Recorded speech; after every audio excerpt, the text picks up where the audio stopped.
walking towards the town of Emmaus. And they're just talking about, whoo, man, this has been a busy time. Jesus has died. We thought he was the one, but our ladies went down there and they found out the grave was empty. And Jesus said, so what's all this about? They said, man, where have you been? You don't know what's going on? So they got to their destination. And listen, go to verse 27. Luke chapter 24, go to verse 27.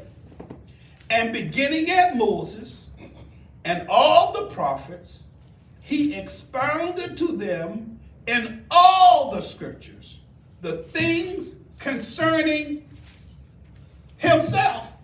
Jesus is saying straight out, the whole Old Testament was pointing, it was all about me. Jesus is saying this. This is why Jesus had a right to request that we never forget what he did for us. We have a right, he has a right for us to honor his death, his broken body, his spilled blood.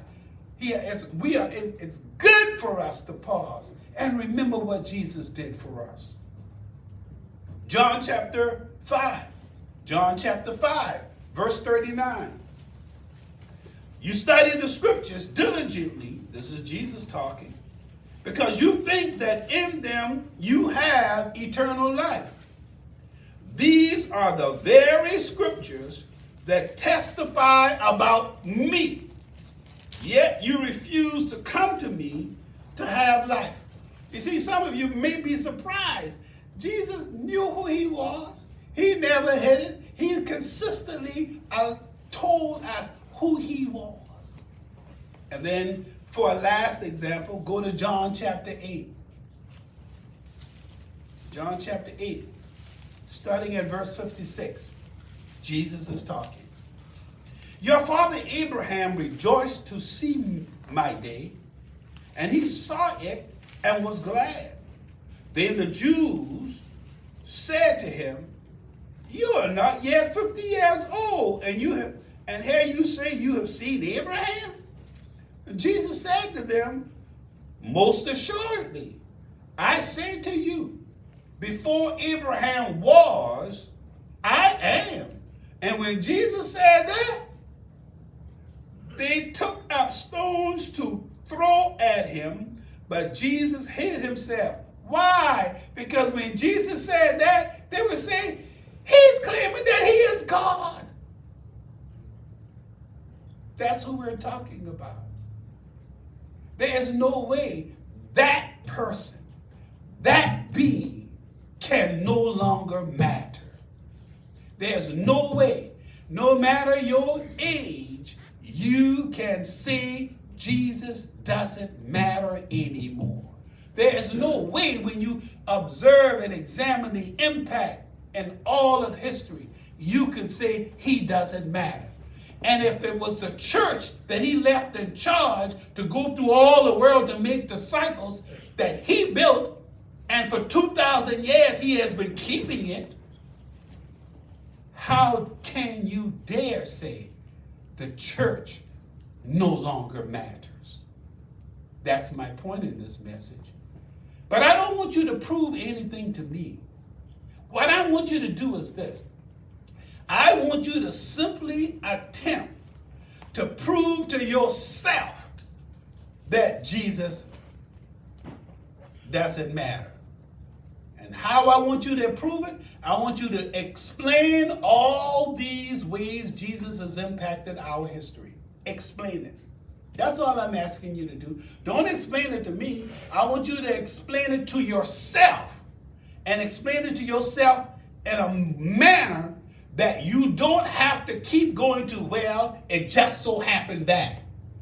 Or, yeah, it was just a coincidence. So as you explain all the ways that Jesus has impacted history, I don't want you always saying, well, it just so happened. I don't want you saying, well, it was just a coincidence. I mean, you will probably find yourself saying it was just a coincidence or it just so happened so many times that even you won't believe that Jesus wasn't supernatural. Even you won't believe that Jesus is not exactly who he said he was, who the scriptures say he was. I want to leave you one last thought. This is a thought taken from a sermon by James Allen Francis, and many have quoted from this sermon. James Allen Francis in 1926, in a publication, this sermon has been lifted up to us from a book, The Real Jesus and Other Sermons by James Allen Francis. Listen to what he said in this sermon. Here is a man who was born in an obscure village, the child of a peasant woman. He grew up in another obscure village where he worked in a carpenter shop until he was 30. And then for 3 years, he was an itinerant preacher. He never wrote a book. He never held an office. He never owned a home. He never had a family. He never went to college. He never put his foot inside a big city.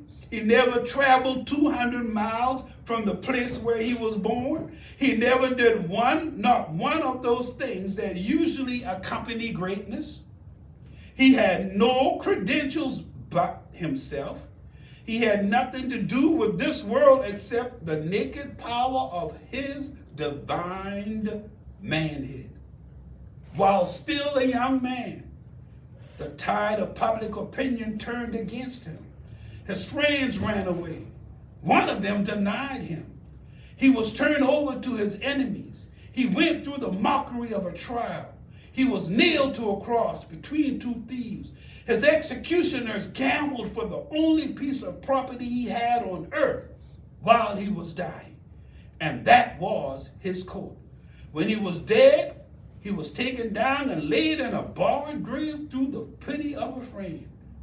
19 wide centuries have come and gone, and today he is the centerpiece of human race.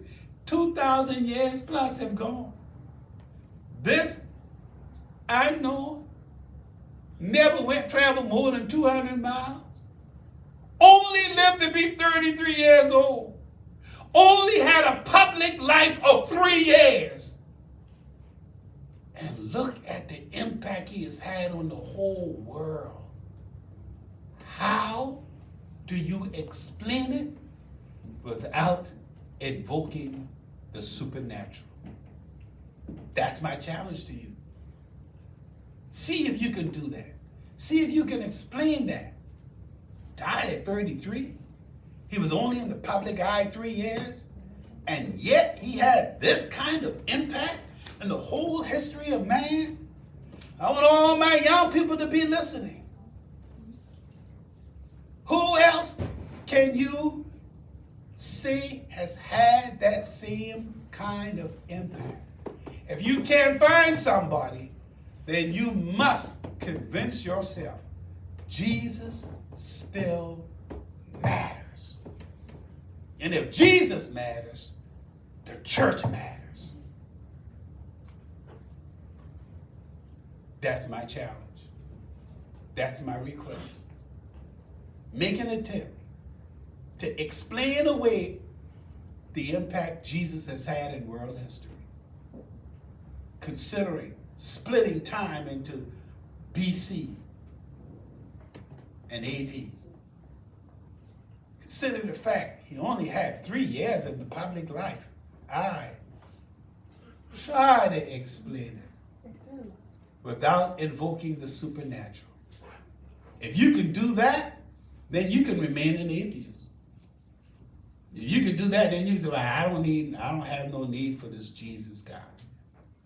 But you'll have to do it now without a whole bunch of it just so happened, or it was just a coincidence, or, well, just give us enough time and we'll be able to. Man, it's already been 2,000 years since the man's been gone, died. So how much more time you need? Just give us more, or you may say, just give science more time. When science was created by him. Oh no, you're going to find it quite difficult. To all my young people out there, you're going to find it next to impossible to not believe that Jesus is exactly who the scriptures say he is. And when he said, do this in remembrance of me, he has earned it. He paid the price for our sin that we never could pay ourselves. And all we have to do is place our faith in him, and we can inherit eternal life. Wow. I don't know about you, but Jesus is somebody. And he still matters. And if he matters, the church still matters. We thank you for joining us. This is the New Miriam Missionary Baptist Church of Knowledge of God Ministries. I am